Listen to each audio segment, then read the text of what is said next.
Hello, good morning, dear visitors and my subscribers. Welcome back to my YouTube channel, Latin America Calling You. This is Amar Nath, and I am speaking from Chile. Well, in this audio, I am going to explain the big prospect of agricultural issues and the prospect of farming in Latin America.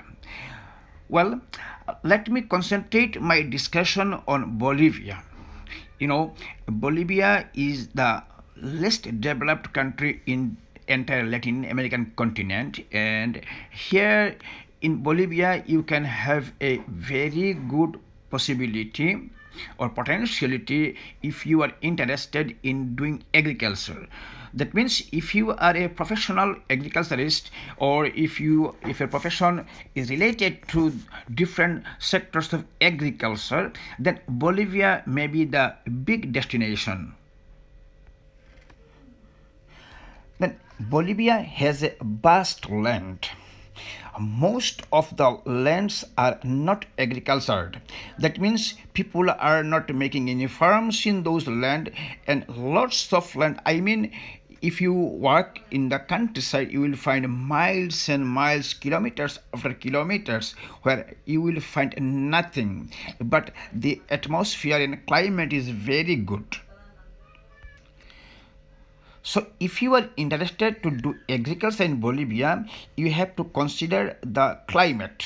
Well, the climate of Bolivia cannot be explained in general. That means the climate differs from region to region, city to city. In La Paz, it is very cold, whereas Cochabamba and Santa Cruz is very good for farming. Heavy rainfall is there. Sometimes the rainfall continues for a few days. Sometimes there are floods. That means the atmosphere and the soil is very much fit for doing good agriculture. Now the question is how to start the agriculture projects. Yes, it's very important questions, because if you are outside Bolivia, suppose if you are in India or in Pakistan or any other country other than Bolivia, you need to make a project, and there are a lot of professionals around the world who can do it. That means you can, and you should make a good agricultural project where you have to specify which region and which particular place you are going to implement your project, and how many people will work there, whether they are locally recruited people or overseas, but most of the people should be taken from the local, that means from Bolivia.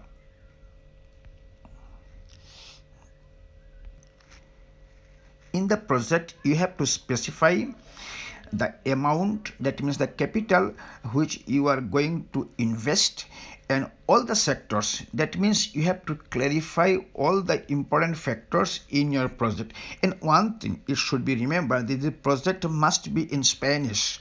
It should not be in Hindi or in English, but you can attach a translation in English, but the original project must be in Spanish language. In Bolivia, there is an office. The name of the office is INRA. Spelling is INRA.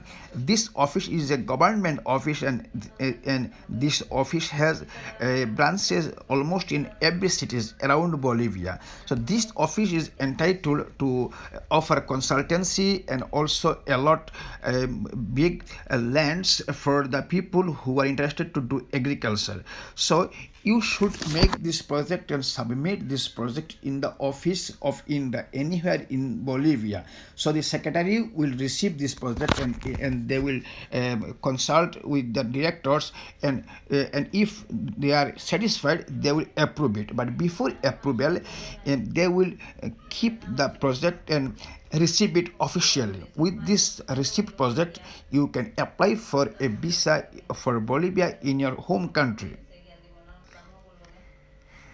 But one thing, if you are not able to submit this project in INRA office in Bolivia. You may do it also directly in Bolivian consulate or Bolivian embassy anywhere. If you are from India, you can submit in Bolivian embassy in New Delhi, India. That means the project should be submitted along with other general documents for your specific purpose visa.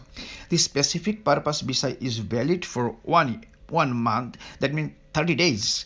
And when this visa will be issued, you have to come down to Bolivia within these 30 days.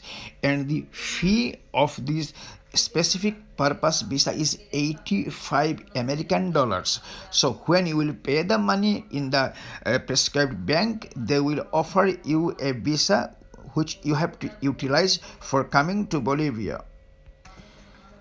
So when you will come to Bolivia with this specific purpose visa, this visa is called objeto determinado in Spanish. So you have to come down to Bolivia with this visa, and just after coming, you have to apply for a temporary residence permit. This duration of the temporary residence permit differs. It may be for 1 year or it may be for 2 years. It depends on your category and on the discretion of the Immigration Department of Bolivia. Well, when your temporary visa will be approved and you will get the sticker on your passport, you have to apply for a Bolivian ID card, that is national ID card, which is called carnet. It will take almost 15 days to release the carnet.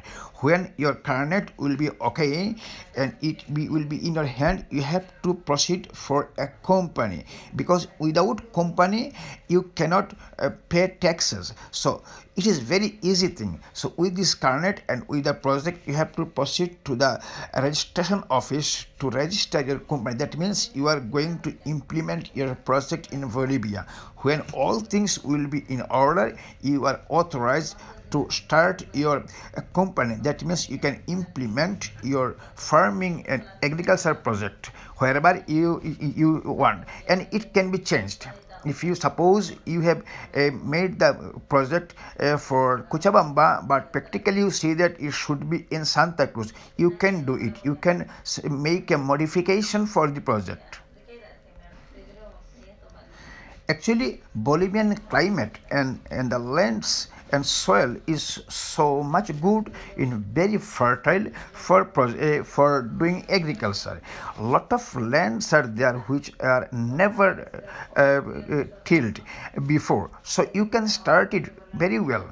And there is the high volume of local workers, so there is no tension that you are not getting workers. So a lot of workers are there, and people, mostly female people, are so much interested to work in agriculture.